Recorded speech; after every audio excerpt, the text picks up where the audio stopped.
I'm ready to know what I need to know to move to where I need to be right now. Well, we're ready to tell you what you need to know. So what is it that you want to know? In other words, we could spend the rest of this week just feeling through your list, but you only get one question, so cough it up.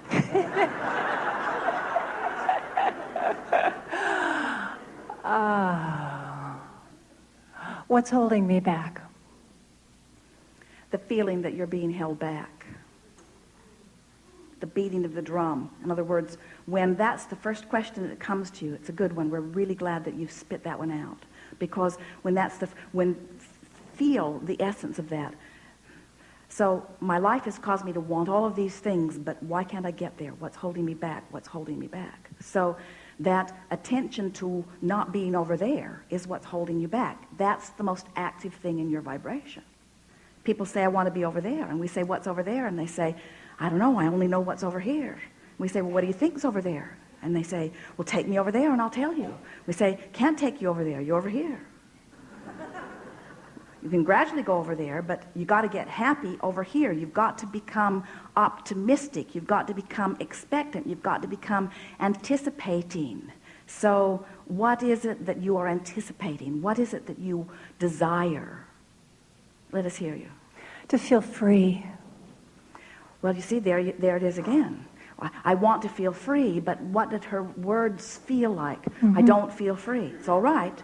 It's all right where you are. I don't feel free and I'm being held back. That's the vibrational essence of where you are, isn't it?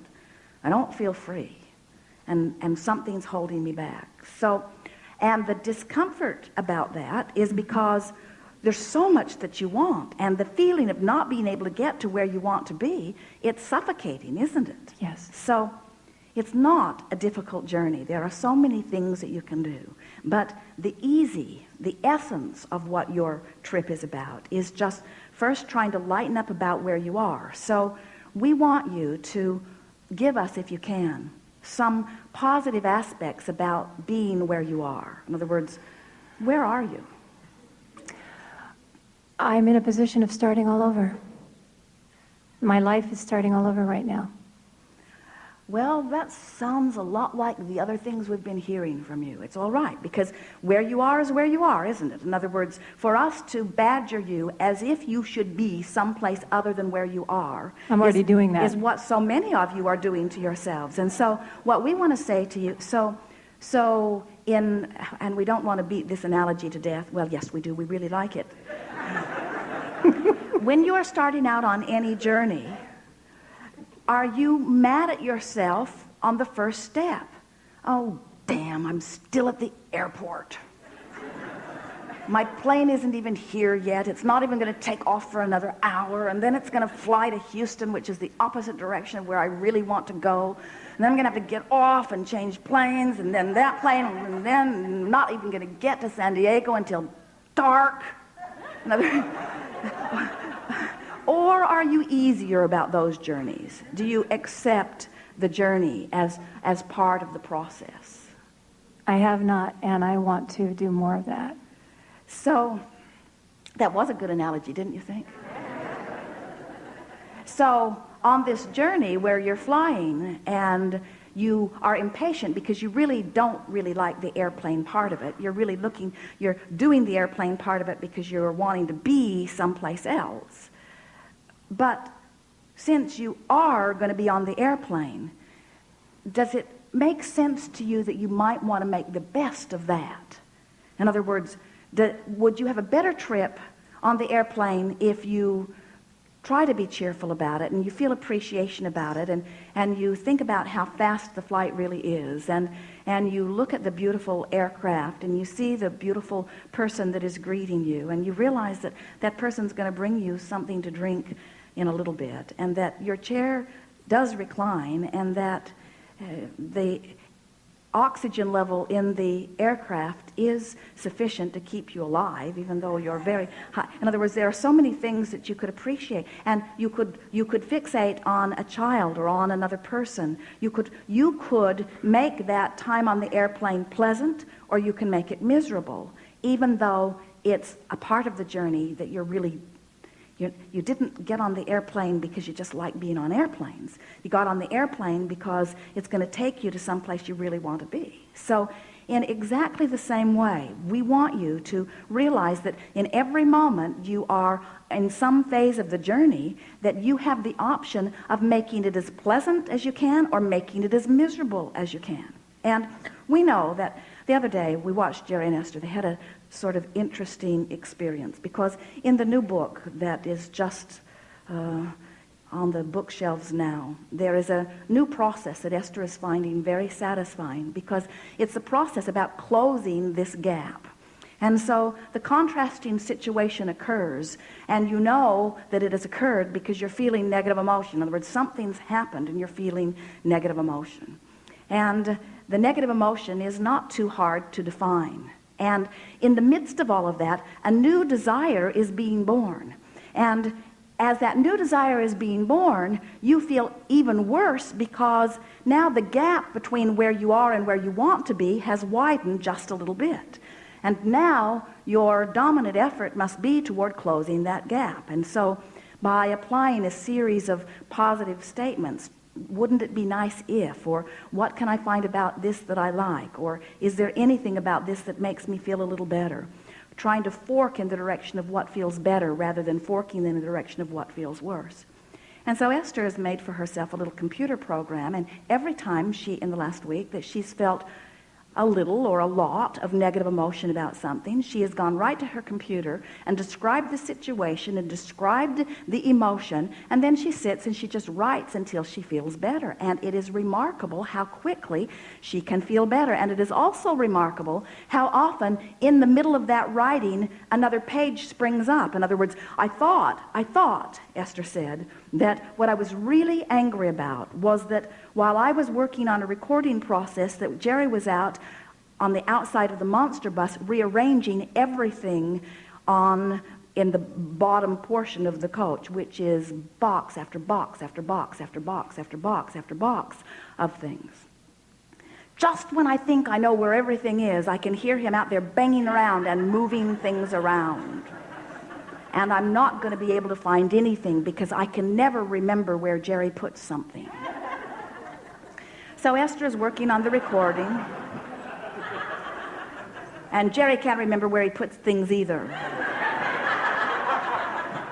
So Esther is working on the recording and getting increasingly agitated about it, and not doing any writing about it because she has other things to do. And then she went to print something, and the printer cartridge ran out.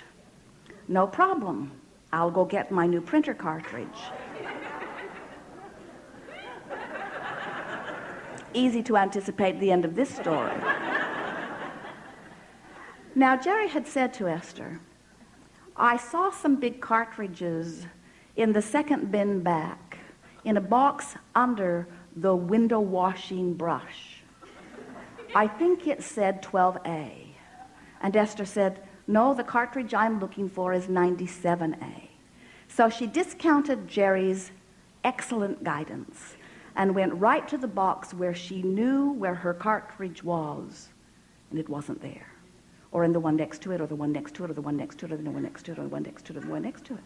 She took every box off this big long conveyor tray she pushes a button and a big tray comes out of the monster bus, and here are all of these beautiful black boxes. They all look exactly the same. So Esther opened every box, getting madder and madder and madder. And then she realized that it isn't about not being able to find something. It's about feeling that my life is out of control. In other words, it went deeper and deeper and deeper and deeper as she wrote. In other words, it wasn't just about not being able to find. It wasn't about somebody making an effort to put things where he knew where they were. It wasn't about what it seemed like it was about. As she began to write, it was about working in a confined space. It was about trying to get too much done in a short period of time. It was about not being able to, it was about not taking the time to put things where I want them to be. It wasn't even about, Jerry found it so interesting because Esther was all upset when he had made more effort than he ever made in his whole life to organize things, and she is more upset than she's ever been before. And why would that be? Because he had activated wanting to be organized, and Esther was over here. In other words, his living something that Esther was wanting to live exacerbated her not living it. And so the emotion erupted within her. You see what we're getting at? Life experience is giving you constant representation of what your vibrational essence is. And so once Esther got a chance to write about it, the next day she is laughing heartily about it because she can't even imagine why that was upsetting to her. And what we want you to understand is that it's okay that things are upsetting to you, because when something is upsetting to you, that means that there's vibrational discord that you want to know is there. In other words, how else are you going to soothe that and get into vibrational alignment if it isn't for these little insignificant things that come up that give you a chance to close the gap? So one insignificant thing after another, you close the gap, you close the gap, you close the gap about this, you close the gap about that, you close the gap about that, you close the gap about that, and before you know it, you've closed the gap. And now you're standing in this stable, good-feeling place where no one else can upset your apple cart, where nothing that is happening out there is upsetting to you, because the only thing that was ever upsetting to you to begin with is that you had split energy going on, you see. So we don't even want to talk too much to you or to Esther or to anybody about why the energy split. It's irrelevant. That's like Magellan saying, where have you been? It just doesn't matter. The question is, what can I do now to begin to close the gap between where I am and where I want to be? So, what is it that you want, that your current contrasting experience is letting you know that you want that you don't have? In other words, what is it that makes you want to sit here and plot a better course to it? Where is it you want to go? I want to know that I can trust that what I want to do is the right direction for me and not doubt it. Well, you have to start with easy things to gain that trust, because when you start with the things that really, really matter, you're not in a place where you can feel enough emotional difference. In other words, the difference between despair and anger is a very big vibrational difference. But if you're not used to paying attention to the way you feel, and you're not really aware of the relief that you feel as you make that move, you might get sort of lost in the vibration of it at first. It's better if you pick something that you don't feel so desperate about. When you're at a place where you're starting over. Now, are you really starting all over? No, it just feels that way in some areas. It's a really good response, because we were really ready to get after you otherwise. But what we had planned was so good, we're going to give it to you anyway. Okay. One day, a man was talking to us about losing his financial fortune. He had amassed quite a bit, and it went away all at once. It was a stock market thing, and he was feeling devastated. And we explained to him that while that money seemed to have temporarily evaporated, that who he had become through all of his life experience was still a very strong vibrational pattern.